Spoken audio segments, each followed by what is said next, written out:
adalah seni. Setelah dua pembicaraan sebelumnya tentang latar belakang studi deskriptif, sekarang saya ngomong tentang latar belakang tentang studi analitik ya. Yang pertama adalah randomized control trial, uji klinik berpembanding, bisa juga uji klinik tanpa pembanding ya, tapi yang paling banyak adalah uji klinik acak berpembanding atau tanpa pembanding ya. Yang di atas itu disebut randomized control trial, tapi kalau yang di bawah ini biasa disebut randomized clinical trial gitu ya. Nah, untuk mempermudahkan itu, ya langsung ke analisa data. Nah, kalau kita ngomong latar belakang, biasa berkaitan nanti kalau untuk proposal adalah ada 4 hal ya, berturutan: judul, hipotesa, metode analisa. Nah, untuk memudahkan mahasiswa, saya langsung ke tabel analisa ini supaya bisa tergambarkan ke depannya ya. Jadi, di analisa itu akan disebutlah di segala buku adalah comparison of intervention, makanya bisa disebut juga nanti studi perbandingan gitu ya.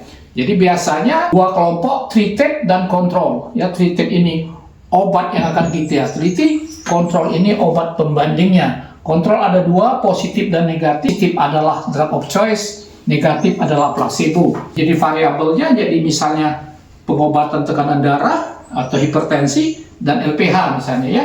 Jadi ini before after nanti ya. Jadi analisanya pertama before after masing-masing kelompok ya. Oke, untuk menyatakan adanya efektivitas, kemudian after untuk menyatakan mana yang paling efektif, itu yang untuk menjawab hipotesanya ya. Dan before ini biasa kita lakukan untuk menyatakan homogenitas dan satu lagi normalitas. Jadi before dulu kita lakukan analisa untuk menyatakan kedua kelompok ini adalah sebanding atau comparable, kemudian before after masing-masing kelompok, terakhir adalah after ya. Itu untuk mempermudahnya. Jadi setelah tahu tentang ini, makanya nanti latar belakangnya secara mudah, secara gampang kita buat dulu ya.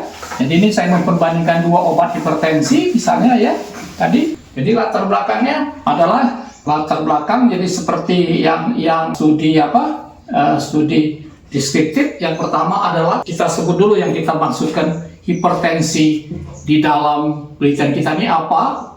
Jadi definisi hipertensi ya kita masukkan dulu ya. Kemudian setelah definisi hipertensi, komplikasi ya, kemudian prevalensi dari mulai internasional sampai regional ya, internasional, nasional, regional ya, sampai regional. Jadi kita dapat gambaran sampai regional itu ya. Nah, inilah yang saya ngomong selalu ya, menyatakan besarnya masalah gitu ya, besarnya masalah. Jadi how magnitude the problem is ya, the problem is ya. Nah, ini sekitar 2 paragraf ya, yang ini ya. Yang pertama ini 2 paragraf ya. Jadi kamu jelaskan apa definisi yang dimaksud hipertensi, pembagian hipertensi, komplikasi, kemudian prevalensi. Jadi tergambar oleh pembaca ataupun penguji kamu masalahnya apa gitu ya.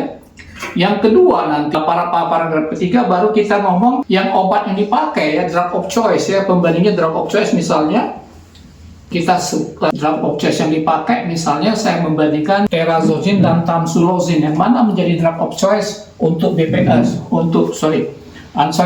ini ke BPH. Misalnya saya membandingkan antara kandesartan dan kalsium antagonis gitu. Kandesartan adalah ARB2 dan kalsium antagonis lain lagi ya.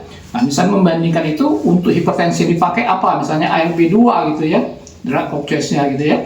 Nah, ini kita jelaskan di sini nanti mulai mekanisme kerja, efektivitas, kemudian sampai efek samping ya, efek samping obat. Dan ini juga sekitar 2 paragraf gitu ya, 2 paragraf ya. Dan baru nanti yang ketiga adalah, di paragraf kelima adalah yang pembandingnya gitu, yang akan kita teliti gitu ya. Yang ini drug of choice, yang akan kita teliti adalah misalnya kalsium antagonis, apa saja terserah ya kalsium antagonis ya, golongan amlodipin ya misalnya. Nah, itu kita pakai. Nah, sama kita sebut juga mekanisme kerja, efektivitasnya berapa persen misalnya, kemudian efek sampingnya gitu ya.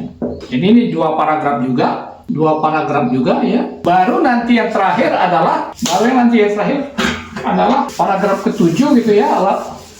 Yang terakhir adalah mengapa penelitian ini penting ya, why this study is important ya. Alasannya apa ya. Jadi apakah important ya, Yang kemarin sudah saya jelaskan kan, apakah karena memang belum ada perbandingan data antara membandingkan kalsium antagonis dan ARB2, no data, atau baru view data, yang 5 itu ya, kemudian data baru gitu ya, atau fulfillment new data, kemudian specific local area ya, baru yang terakhir adalah ini salah, view data termasuk no data, kontroversi data ya, baru yang terakhir adalah indikasi baru, new indication ya.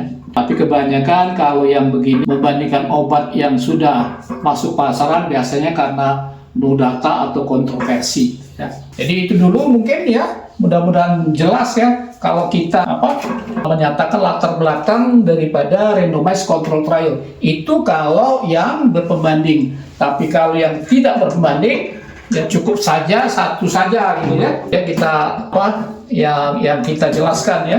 Jadi tidak perlu pakai pembanding atau drug of choice, langsung ke obat yang akan kita teliti. Ya, itu dulu. Terima kasih telah menonton. Silakan subscribe, like, and share. Ciao.